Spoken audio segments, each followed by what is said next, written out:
lot of people get desperate and think that to win on Instagram, you have to have more followers, but to win on Instagram, you have to have the right followers who actually care about what it is that you do. And so I always say, don't hire an outside team until you know your strategy and you can pass it off to the team in the way that you want and know it should be based on your knowledge of the app. And then don't ever buy followers, because you're going to get bots and random people in random places. What's up, everybody? You're listening to the Hustle and Flowchart podcast with your boys, Matt Wolf and Joe Fear. Sue B. Zimmerman, welcome to the show. It's great to be here, guys. I like it when there's two people on an interview. It's kind of fun. It doesn't happen a lot, huh? It doesn't. Yeah, we got to find... You must do a good job at not talking over each other. As I was about to talk over you, yes. Yeah. No, it's interesting. I think that's one of the few ways we can differentiate ourselves from the 475,000 other business marketing podcasts out there. So that and the mustache and the beard. So it's all good. There you go. We're all on the same page here.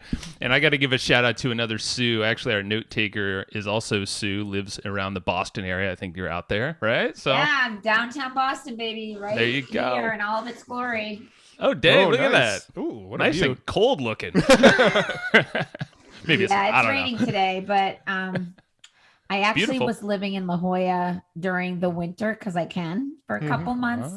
Good for you. So I'm back in Boston, right downtown. I've never heard of La Jolla. No, we're in San Diego, so yeah, down the street from us. I'm coming back. I'm coming back at the end of April for a week to shoot some more YouTube videos. So hopefully we'll get together. Let's do it. Yeah. Let us know. Yeah. Well, I know for the crew here listening, I mean, we talked about Instagram a little bit, but I think it's pretty obvious that we don't know what we're talking about when it comes to Instagram. So, and I'm confident in saying that, that we're not competent. Well, we have visual evidence. You can go look at our Instagram. That's true. We probably done all the wrong things and just probably didn't know better. So that's why we figured, hey, you are the expert, and we've seen you speak at TNC, and I mean, your YouTube channel is absolutely amazing. I think that's super. Thank you. We spent a lot of time curating that content, knowing that it helps all of our listeners and viewers, and one step at a time. I think there's over 400 videos there. Damn. Wow. Yeah. I like, the thing that got me is the welcome video, which most people don't even have on YouTube, but it's snappy. I mean, I've learned like 30 things about Instagram in like 4 minutes. Yeah, that was shot in my apartment, and it took us about half a day to get all the moves in the elevator, out of the elevator, shutting the door. It was fun. It's cool. Yeah, we'll try to link it up in the show notes so people can check it out. Yeah. But I mean, you've been doing the Instagram thing for what, nearly 10 years-ish, or however long. Over 8 years. Yeah, 8 years, and really coming at it from basically a case study with my own store. I had a retail store on Cape Cod in Massachusetts, and it was a seasonal boutique, and I sold clothing, jewelry, and accessories, and I was doing everything like many people do on social. And my twin daughters, we were on vacation in Belize, and they told me when I looked at them and they weren't really talking on the phone or tapping on the phone, they were scrolling on the phone. I didn't know what that was. I asked them, and Lila and Kira said, "Mom, we are on Instagram. Don't get on it, because then you're going to start teaching." They knew it would come out of you. And that was code for, I'm going to get on it. Yeah. They're like, you don't want me to make money? Come on. And teach others. Yeah. Well, that's cool. Teenagers start mobile trends, and you want to pay attention to what they're doing. 100%. That's right. I mean, we won't divert into the other trends that are happening now, but Instagram, yeah. I mean, what's the trend now, or who's the demographic mainly using IG these days? Well, honestly, I think it's getting older and older, but I think the demographic is anyone that wants to make money online. Okay, good answer. Well, cool. Maybe you can help us demystify that a little bit today, because Instagram is definitely one of those nuts we haven't quite figured out how to crack ourselves. In fact, we totally botched our Instagram. We've talked publicly about this, and it's something that we sort of regret, but we hired somebody at one point to help us grow our Instagram account, and now we're kicking ourselves and having to undo all the work that we paid that person to do, because the people they brought on weren't our demographic. No bueno. Yeah. So now we're actually backtracking and undoing a lot of work and unfollowing and sort of bringing it back to ground zero and starting from scratch again. But we've just really, really struggled over the years to bring people from Instagram to somewhere else, right? So where is it that you were trying to take them? podcast episodes, YouTube channels, website, email list, growth, landing all pages. all the right places to grow your audience, right? Exactly. Yeah. So I think there's some stuff that we could dive in there too. And lesson number 1: don't go hire other people to grow your Instagram account for you, because they're never going to be as good as the people that organically want to follow you in the first place. Yeah, and often people that you hire get embarrassed that they can't grow it fast, so they secretly buy followers, and it really makes your account. And I believe that's what happened when. Yeah. And we started looking at the demographics in Instagram, which we didn't realize all these stats existed. And we're like, why is everybody in Sao Paulo, Brazil? And I'm like, that's not really our target demographic. Okay. And they were all like college students in Brazil or something. It was just not even close. But we bring this up because I think this is it's so relevant. many people have done it. It's relevant to a lot of people. So, I love how transparent you all are. And a lot of people get desperate and think that to win on Instagram, you have to have more followers, but to win on Instagram, you have to have the right followers who actually care about what it is that you do. And so I always say, don't hire and don't buy, don't hire an outside team until you know your strategy and you can pass it off to the team in the way that you want and know it should be based on your knowledge of the app. And then don't ever buy followers, because you're going to get bots and random people in random places. Yeah. Well, let's start here then. What, in your opinion, what do you think is the sort of best way to organically get followers? How do you sort of prime that pump so that people start finding you? Yeah, so it comes with a very high level. First, you have to think about strategy. Like, what is the goal of your business, and what is the thing that you're going to serve up consistently that your audience will appreciate and want to come back for? And so when I say that, the riches are in the niches. So you are a podcaster and you have a unique podcast. So who exactly are you talking to? And when you know who that audience is, you create content that will serve that audience well. And a lot of podcasters struggle with this. One of my students in my Ready, Set, Graham Pro program is a podcaster. Her name is Katie Brinkley, Next Step Social on Instagram. And she does a beautiful job at utilizing the features on Instagram. When I say that, I mean, there's so many features in all of the 5 I call Subi neighborhoods: feed, stories, IGTV, live, and reels. And Katie creates content in all of these neighborhoods, but she also utilizes the carousel post in the feed really strategically. Nobody cares that you're interviewing a guest like me. They care about you. They're following you. So putting a picture of you and the guest in your feed is not relevant to your followers. What's relevant are the sound bites of what they're hearing that's going to help them. So you're better off creating a carousel post with, again, what's in it for them. If they listen to this episode, what is one of the sound bites that they can hear that takes them to want to tap to the carousel and maybe get a quote from the guest? Like, the quote is a good thing, and maybe a few more nuggets that will entice them to want to go and listen to the whole episode, subscribe to the podcast, and give it a review, because ultimately that's what you all want. But it's not about the people that you're interviewing. And typically most podcasters do that. Yeah. Well, I think our approach when we interview people on the podcast, part of the approach of, sharing images of, maybe us with the guest or and that sort of thing, is the ability to tag that guest, and ideally they'll then turn around and reshare it, and we can ideally capture a little sliver of their audience by doing so. So is that... So I never share in my story like that, because we have a content plan for the day, for the week. We do share in my Facebook group where I have 3,000 subscribers, and I know they need to learn more and listen, and there are podcasters. So we share on our agenda, not the podcaster's agenda. Often they're like, here's a link, and here's the graphics I did, and here's this, and will you share it there? And we just don't, because we give our list what our list wants, which is not necessarily the same agenda. However, occasionally we will round up several of the interviews that I did and create a story for people to listen to. But honestly, we want to take them to our YouTube channel and grow our subscriber list, and not ran, all these podcasters, and now they're going to subscribe to podcasters, and now they're going to go down rabbit holes, and now we've lost them. Yeah. So we don't want to lose our audience. So I personally don't do that, but maybe it's because I'm at a different level. And I don't say this with any braggadocious attitude. It's just like our strategies are so set as a team. We do have wiggle room when the world changes and news pops up, but we just have our own content strategy agenda, and we stick to that because that's what we know our audience wants. We get it, because I mean, we're marketers first before podcasters, and everything's email marketing for us, and we have a full plan, and then we get someone that's like, hey, promote our stuff. It's like, cool, it's not that easy to just throw your stuff in the middle of this whole content plan that we have. And if I was talking, obviously, on Clubhouse to a group of podcasters about Instagram, I would reference your podcast, and I am such a connector. I mean, I live to connect. It is the essence of who I am. And Instagram allows you to do that very, very easily by mentioning and easily sharing links and sharing content.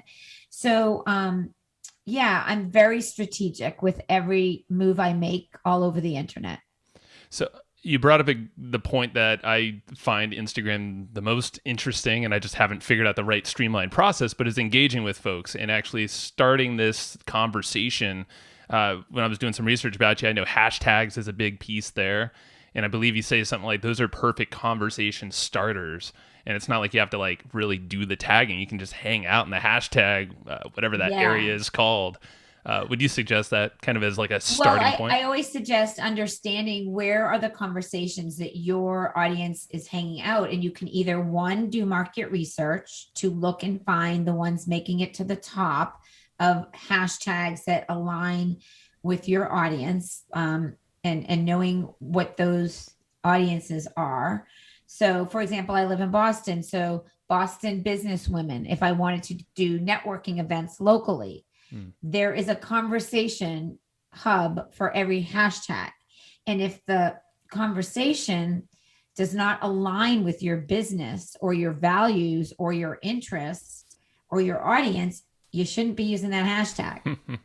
That's right. Yeah. So basically, because I know the common way of using hashtags, I got to find the right hashtag and then tag so I show up in the feed, but it's like, no, you can actually just hop into it and almost in reverse, it sounds like. Do your research that way, start hanging out, and then that's how you figure out the proper and then hashtag. When you see the ones that made it to the top where content is curated that you like and that aligns with you, you can see what other hashtags that post at the top is using. Got it. That's smart. Okay. I like that a lot. Wicked smart. Wicked smart. Yeah, I should know that phrase. Jeez, come on. What other? I feel like we're talking to our other Sue right now. I know, right? She says that all the time. It's great. She'll love it. Yeah. So when it comes to hashtags, what in your opinion, what's the sort of best practice there? Is it a good practice to just go and throw like 30? I don't even remember what the maximum is, but it's something like 30 hashtags. Is the maximum, and throwing up 30 random ones is not the strategy. Really studying and looking and seeing and researching, and it does take a long time. I have several videos on YouTube that will support this conversation, but basically once you've established the right hashtags, use them for a month. And you might want to have different hashtag sets depending on the content you're creating. And you can use a feature if you have an iPhone in the settings. If you go to general, type keyboard text expander, you can create groupings of hashtags that you just like. I type HT and I get all my hashtags auto populate when I put them in Instagram, and it saves time and you don't spell hashtags wrong.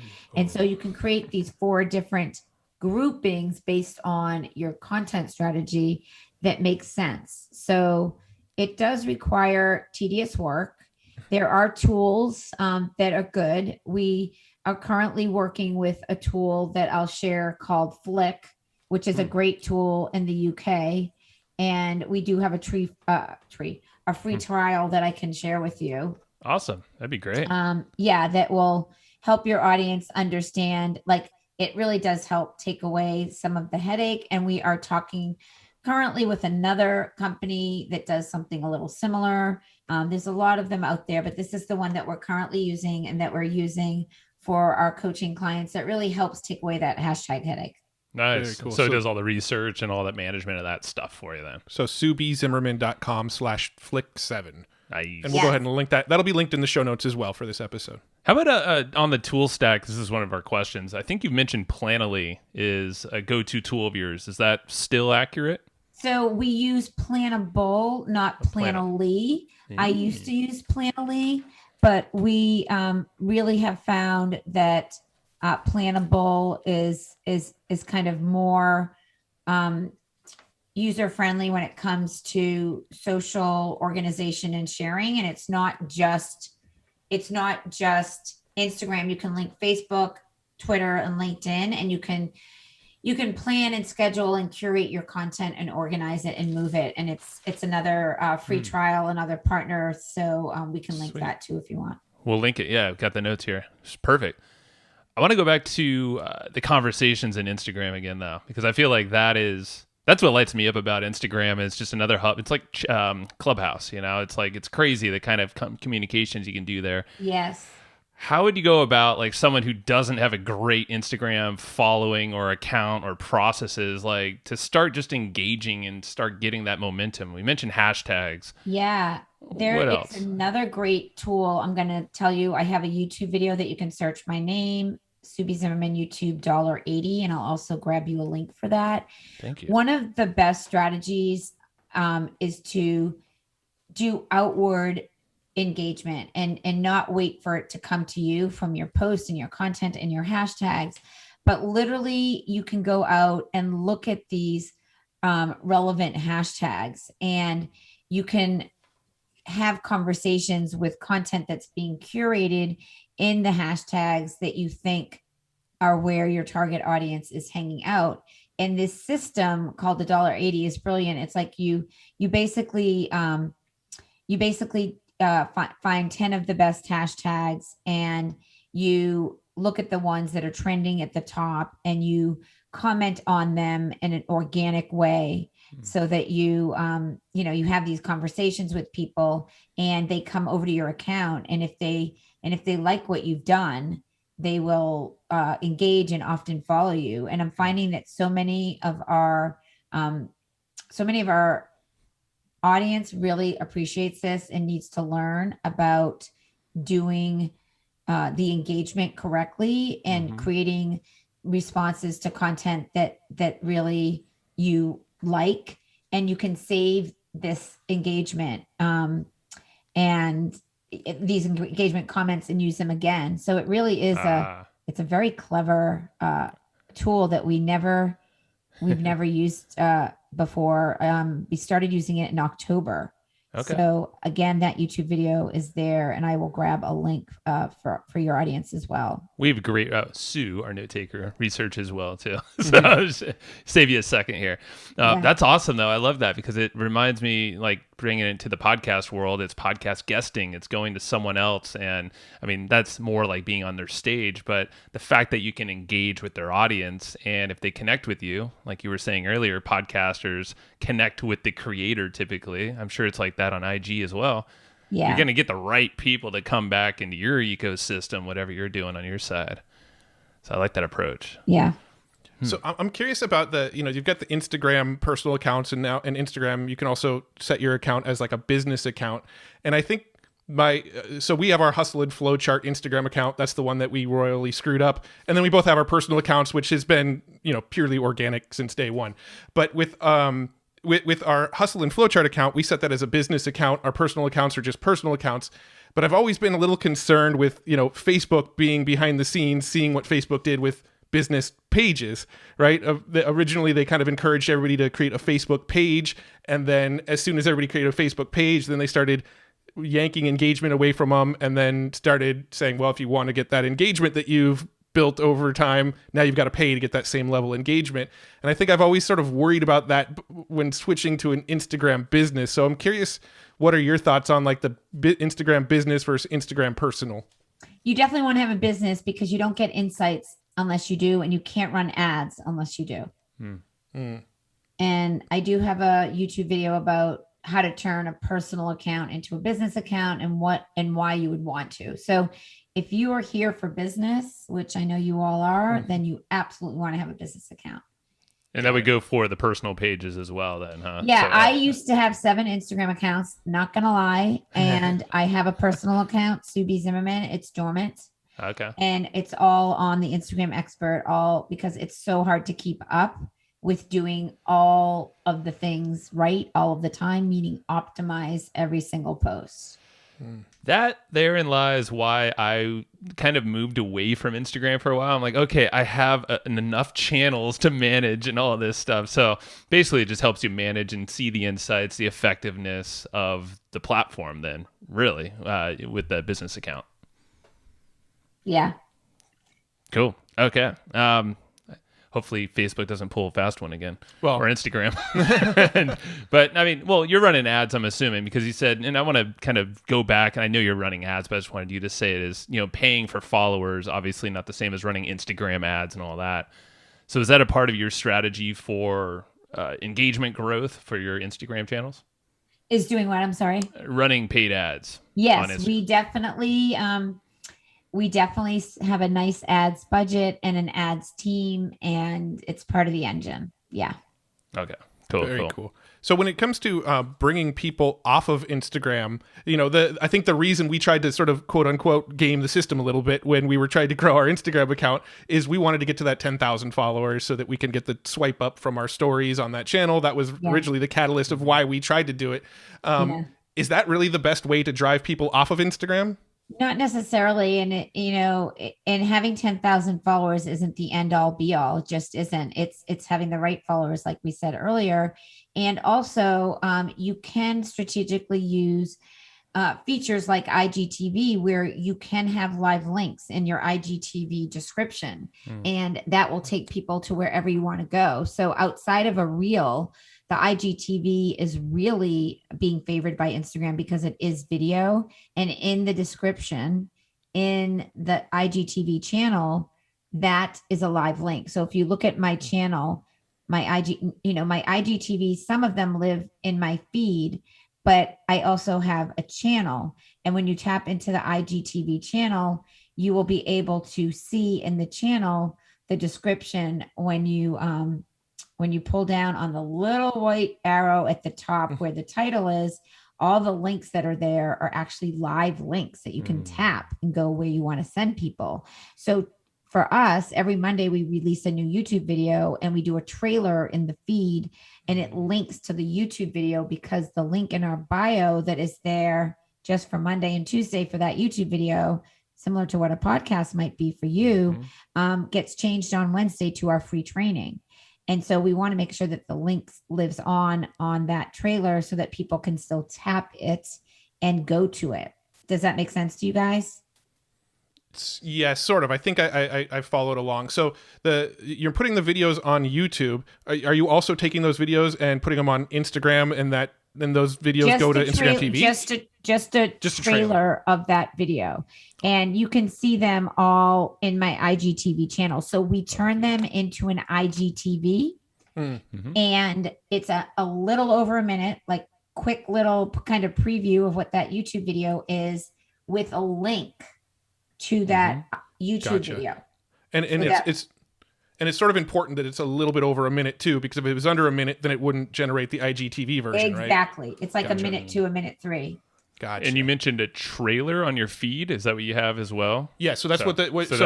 There's a Yeah. YouTube video, and the YouTube video, they make a, maybe a minute 3-second trailer that goes on the Instagram feed. Yep. But because it goes over that 1 minute threshold, Kicks it over to it IGTV. also goes on to IGTV. Follow it now. Got it.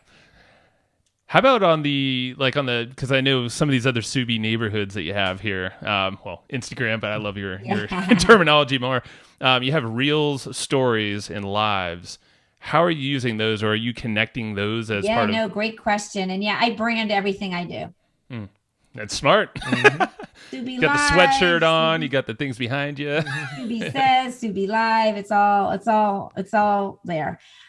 So back to YouTube, we put the trailer Monday morning at 3 p.m. EST. I go live on Instagram. We have promoted it, amplified it, and talked about it in my story to get people to join the live.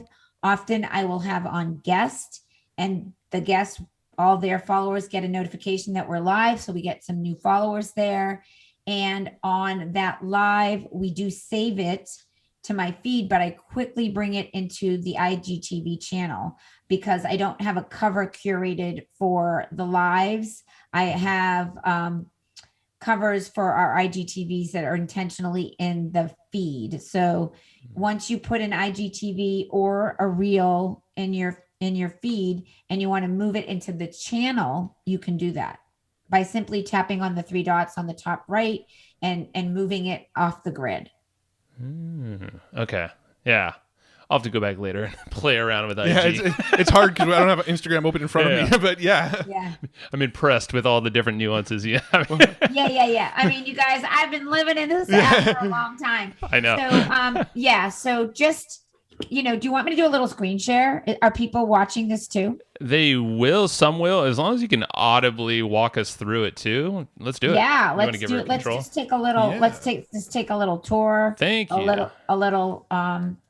Yeah, I think that this will help all of you. And I'm a visual learner, and I'm sure that this is going to help you guys a little bit. So for those of you that are not looking at a screen, but I want you to know that I just opened up the Instagram Expert on the desktop, and underneath my highlights, the circles are the actual channels. So we've got guides, which is the newest feature we can talk about in a little bit. We've got Reels, which is a channel. And we have branded covers on every single reel. So it aligns with the branding for my business, the look and feel, the colors, everything looks like Sue B. And my graphic designer does all that. But you can do it in Canva. Mm-hmm. And we are partners with Canva as well. If any of your listeners don't use it yet, I have something I can give them as well. And then this is our IGTV channel. So whenever you see a solid cover, you will know that these are the trailers to the YouTube videos. And anything that is not a solid cover, but has my sign Sue B Live, that was the live that I did promoting the YouTube. And then anything that has a graphic cover is an intentional IGTV that my team and I created for content. So we've got the Sue B Live, which is the live. We've got the colors, the orange, the purple, the pink, the teal, and the blue. And it looks very cohesive and on brand. And that's the point. And I want everyone to know that your IGTV and your reel has a its own unique URL. And, so this, I'm going to share my IGTV channel with you, and I'm going to share my reel channel with you. So you guys can check those out and watch these channels when you want. It's kind of like your own TV channel, off of the Instagram grid. Every single piece of content, even your highlights, has its own unique URL. So, I always say to people, when you create your stories and you save them as highlights, you want to make sure that you're saving them as a resource so that people will want to go and check those out. So we've got a lot of great highlights. One of my favorites is my Sue B Says highlight. And, just for the sake of demonstration for your audience, I will send a link that will allow you to watch and see all these quotes of Sue B Says, and just learn a little bit more about cool. Instagram. Wow. So anything else you want me to show you? Matt, what are you thinking? No, that was super helpful. It's I never knew that you can actually direct link right to one of these highlight reels. That's really cool. And you can put it in an email. If you've got a great resource, you could send it as a text. You could send it as a DM. It really is, a great way to have your resource live on. And, one of the other things that my team and I do is we have a lot of branded GIFs. And so that Sue B Says is a GIF. And if you search my name, Sue B Zimmerman, in the GIFs, you'll see that I have a lot of branded gifts too. That's awesome. Very cool. Now, this is something that I've been a little bit curious about, and I never quite wrapped my head around it. I don't totally understand the difference between a story and a reel. They feel very similar to me. Well, you can create a reel you can have a reel just be shared in a story, or you can have a reel go on your channel. So what would you say would be like the biggest, because the stories kind of feel like what Snapchat was, and then the reels kind of feel like what TikTok is. Yes. But they're both kind of similar. They're both kind of for shorter vertical stories video clips. Stories disappear in 24 hours unless you save them in your highlights. Okay. And reels is what's being most favored with the algorithm. So everyone's doing these random ass reels that don't do anything except get you views, probably from the wrong people if you don't have a strategy. Right. Yep. Okay. So you would suggest not to touch reels before laying a strategy, have all this stuff figured out. Yeah, and you're much better off doing an IGTV because you can put a link in it, and you can't put a link in a reel. Yeah, I got it. All right, so many questions. Do you use any sort of link tools like a link tree? What's the one we use? Yeah, so we used we're to, looking at other options. What we'd like to do is create a landing page on our website, but we do occasionally use Linktree. Mm-hmm. And when we want to have multiple links. But from our experience, it really is sending them to a direct link that makes it just easier right for people to really take the action that you want them to take. Gotcha. Yeah. Well, one of my questions goes back to this engagement thing in DMs, because you mentioned Clubhouse, and Clubhouse is, I'm sure, blowing up your Instagram even more so, and your DMs. I know it has for us. So there's that growth we've been looking for, Matt. Just hang out on Clubhouse more To be often. quite honest, we've sort of been reinvigorated on Instagram recently because of Clubhouse. Right. It seems like the DMs on Instagram have kind of become the de facto back channel where you have discussions with people from Clubhouse. So our Instagram has really spiked as a result of Clubhouse. So it's sort of reinvigorated us to sort of crack this code here. Right. Yeah, so what you definitely. What's your plan there? Because we are one of the fortunate 20 people in the world on Instagram that have this tool called Mobile Monkey from Larry Kim, and it's a game changer. My team just built out my bot, and depending on what people are saying, whenever someone says I met you on Clubhouse, we have a certain message that's generated that takes them through a certain funnel. If someone says interview, that goes to Kendall, who creates all my interview. So we are so happy. Today is the day, March 18th, that we put Mobile Monkey into play, and it's a game changer. Now, before that, there are ways that you can flag your DMs with the flag feature in DMs. You can sort primary and general, and you can create save replies. There's 20, and I do have a YouTube video all about how to do that. Nice. So that whatever questions that you get asked consistently, you can turn them into a quick reply, very similar to the text expander I talked about. You can have it be an answer that you are constantly saying. Perfect. Yeah, we had another guy, Gary Henderson, which you probably have seen on Clubhouse. I think he was talking about the same. Oh, I know Gary really well. I met him 5 years ago, and I've been teaching him a lot about Instagram. Well, yeah, I know now he probably is loving you and thanking you every day for it, because he was like, yeah, my DMs are blowing up, and now he has the bot. And he's like, my life is good again. He got the bot too. Yes. There's only 20 of us that got it. Wow. Well, hopefully it gets out further, but it sounds like a game changer. It's like in beta right now, and Instagram wants to test it with 200 people first. Nice. Very cool. Yeah. Well, I want to go back to the guides thing, because this is legit the first time I've ever even heard of the guides inside of Instagram. So what is the guide? Like the new section you were showing us? Yeah. So guides can be created by anybody at all. And it is literally a guide that you can curate content from your feed or from other people's feed. So if you do a podcast episode and you feature a guest like me, and you want to create a guide about everything that was taught, you can share one of your posts. I'm taking you there on mine right now. And you can literally, I will share the link. Sure. Yeah. You can literally take people to your guide, and it's a resource, just like the highlights, except it's a guide that can have up to 20 posts.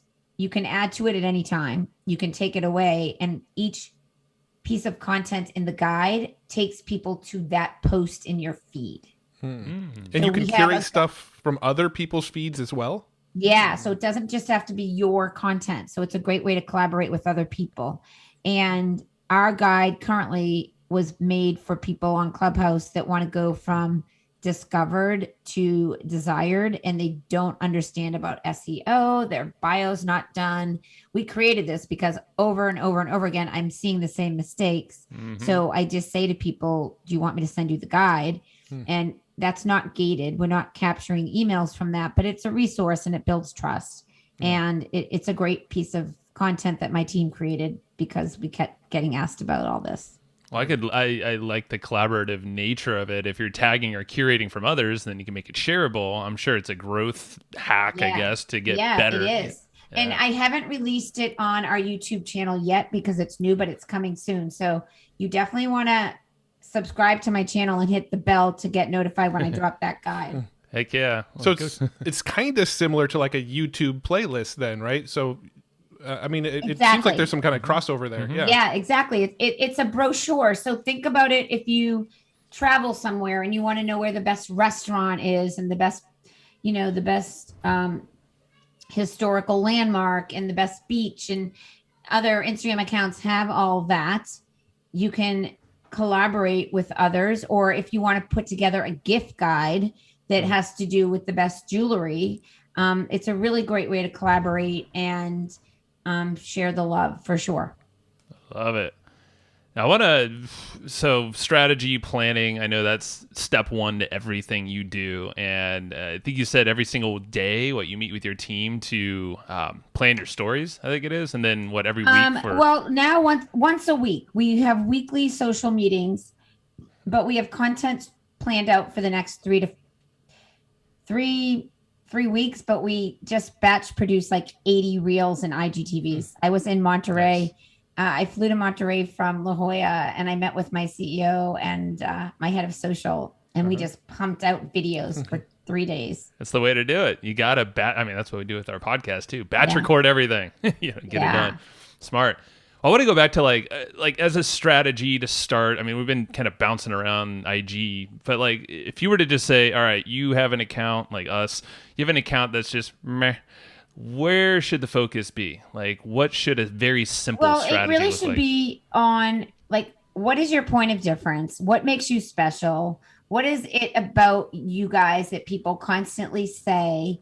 And that energy, those core values, your point of difference is going to get people to be interested. And then obviously, what is your criteria for bringing on a guest? You must have a punch list of what a good guest is for your channel or isn't. So if you enjoy listening to people that blah, blah, blah, then this podcast is for you. And if not, no worries. There's other podcasts for you to listen to. And the same is true on Clubhouse. Like I created a club called The Real Deal because I'm the real deal. And there's a lot of people saying a lot of things that are not true. I bet.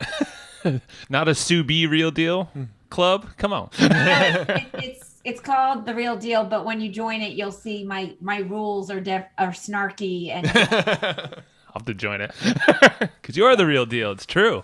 Yeah. Man. All right. That's point of difference, I think, is a huge piece, like what you were saying there, because it's the whole USP. What's your USP? But I like the point of difference because you quickly can, I guess, separate yourself from the pack. Yeah, because you're not meant to be doing business with everybody. And if you know exactly who you're talking to, you'll grow a thriving business. I mean, that's what we've done. We've grown a wildly successful business because we know exactly who our ideal customers, and I actually pick who I want to coach, and they feel special when I pick them. And having people join our Ready Set Grand Pro program is an application only, and we're just selective. That's my word for 2021. Selective. It's a good word. And we all need it right now. Very selective.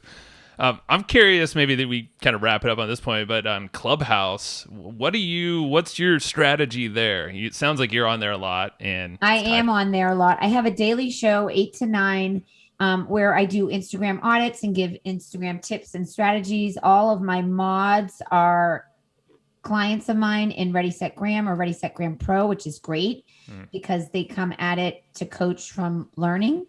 And I get, a nice crowd every day. And I come back the next day, 5 days a week, 8 to 9 a.m. I host it in the Real Deal Club. And our warm leads are through the roof. Every time I get on stage, no matter what stage I'm on, I was just on a travel stage. Everyone wants my free content. So we're getting more subscribers to YouTube. We're getting more people to join our free training. We're getting more people to download our strategy guide, and our email list is growing. We talked about this briefly. Our subscribers on YouTube are growing. And, I think we got 1,000 new followers on Instagram this week. And, I'm almost at 15K in Clubhouse. And I can talk about a lot of different things because I don't just teach Instagram. I've had 18 businesses. Wow. So, yeah. All the way to brick and mortar retail. Yeah. I had brick and mortar. I had my first $1 million business when I was 22, selling silkscreen boxer shorts. I've been on QVC twice. I've wholesaled. I've retailed. I've pretty much done it all in the consumer product space. And then I learned about online marketing 8 years ago with my CEO, Morgan, and we have built a wildly successful business with a team of 20. What are your kids thinking about it now? Well, at first they were rolling their eyes. Now they're like, oh my God, Mom, you're kind of famous. So if the tables turned, are you teaching them Instagram strategies now? Ooh. I help them. I answer questions about the latest features. But they're so good with their edits. Oh my God, their video edits and their photo edits. It's like, they're so good because in college they learned all about, video production, and they were communication majors. Yeah. And they all have a really good aesthetic eye for photography. So, and they're adorable. So there's that. It helps. Yeah. It's visual. Tell us about the 3 keys, because I know it dives deep on all this. Our signature training, which is free, is about an hour long. I teach it with my CEO, Morgan. It's a lot of fun. It is a recorded training. It is our evergreen training. And we have thousands and thousands and thousands of people that have watched it, that love it. And you will learn how to attract the right followers and the right buyers without complex content creation. Like it's really straightforward. And I tell you my top 3 visual secrets. And I really teach step by step along with Morgan. And it's a great training. And I always talk about it in Clubhouse too. Like that's where I send people because either you want the next thing or you don't. And if you don't, that's fine. But if you want the next thing after you watch it, you invest in our program, Ready, Set, Gram, and we kind of take you to the next place. And I'm all about taking people exactly where they need to go next, not from A to Z, but from A to B. Yeah, correct. Yeah, we're always saying next step. It's just next step. That's all you got to do. Yeah. Sue B, you rock. No, this has been fun. Is there anything else, Matt? No, we jumped all over and covered a lot of ground, and I think covered this is ultra valuable. Notes, you guys. Well, I always like to end a podcast interview saying, I love my action takers. So if you enjoyed this, if you liked what you heard, all I ask is to come over, tap my last post, let me know in the comments what you learned on that post, and then what your favorite thing that you heard on this podcast interview, and then tag these 2 handsome dudes. What's your Instagram account? Hustle and Flowchart. Hustle and Flowchart. You got to tag them so they get a notification that you took action after listening. And I just appreciate the opportunity. Thank you, Sue. This has been super cool. Absolutely. Have a great one. Wicked smart. Bye.